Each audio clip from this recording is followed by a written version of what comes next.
Salut à toi et bienvenue dans cette nouvelle vidéo. Je te propose de regarder ensemble les masques d'écreutage et de voir à quoi ça sert et comment ça se fait dans Photoshop.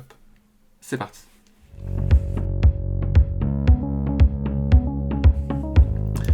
Alors, les masques d'écreutage dans Photoshop, ça permet de faire rentrer une image, par exemple, dans une forme ou dans un texte.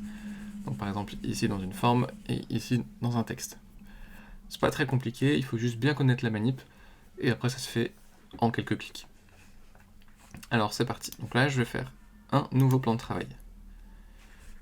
Je vais me baser ici sur la même couleur, donc je vais aller dans mon panneau, ici le plan de travail, hop, et je vais aller chercher le gris pour le fond.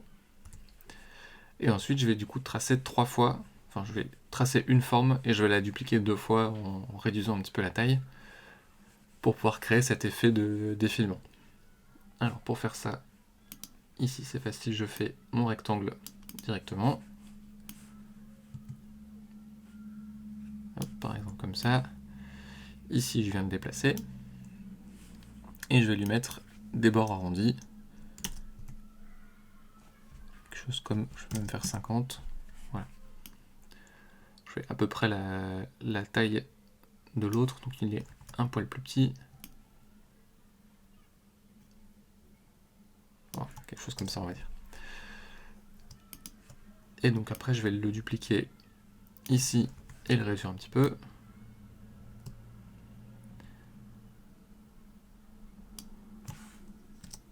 Hop. Et je vais le redupliquer une deuxième fois ici en utilisant les repères automatiques. Donc ici dans mon plan de travail, je vais faire un petit peu de ménage, j'ai 3 fois la forme, donc j'ai celle-là qui est en quelque sorte au premier plan, et les deux autres qui sont derrière.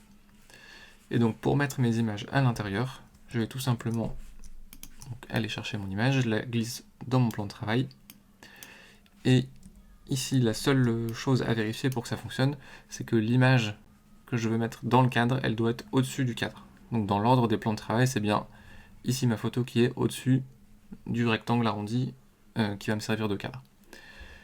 Et une fois que j'ai bien vérifié ça, je vais placer ma souris entre les deux calques. Je vais appuyer sur la touche Option, la touche Alt selon le clavier. Et toujours ici sans cliquer, si j'ai bien placé ma souris au milieu, j'ai le curseur de ma souris qui change pour cette petite flèche avec le carré blanc.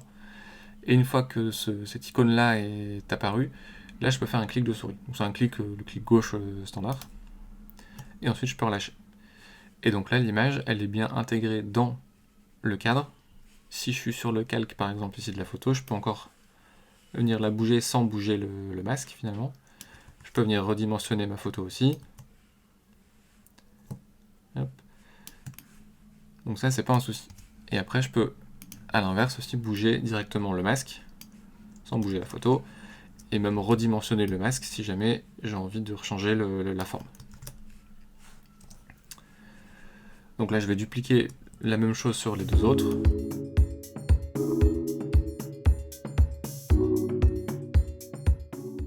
Alors petit conseil pour déplacer plus facilement ensuite les formes, en tout cas les duos de formes on va dire, c'est soit de les mettre dans des groupes, soit d'utiliser la petite chaîne qui est ici.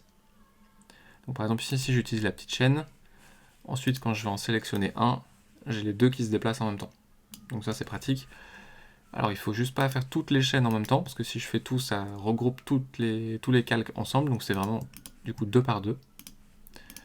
Ou alors l'autre option, c'est de sélectionner les calques qu'on veut mettre ensemble, ici avec la petite icône en bas de créer un groupe.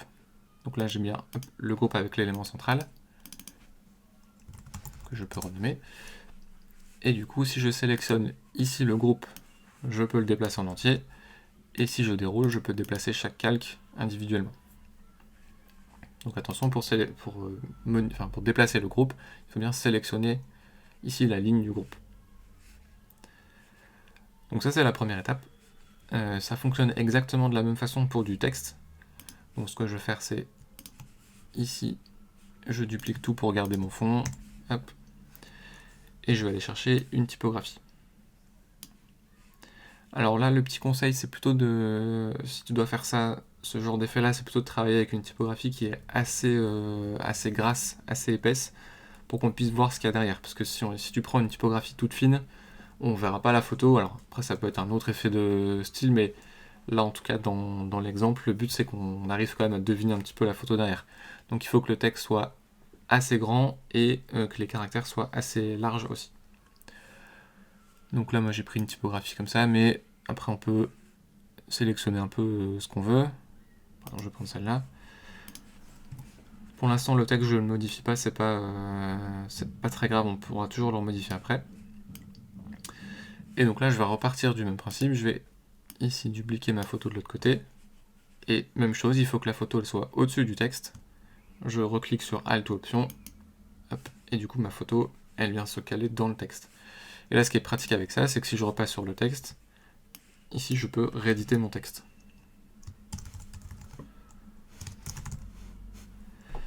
Donc après, je peux taper ce que je veux, je peux rechanger la typographie, tout ça, il n'y a pas de souci. Et donc là, par exemple, je vois que la photo, elle n'est pas assez large par rapport à mon texte. Et donc, comme tout à l'heure, je peux remodifier la photo pour venir la agrandir si j'ai besoin.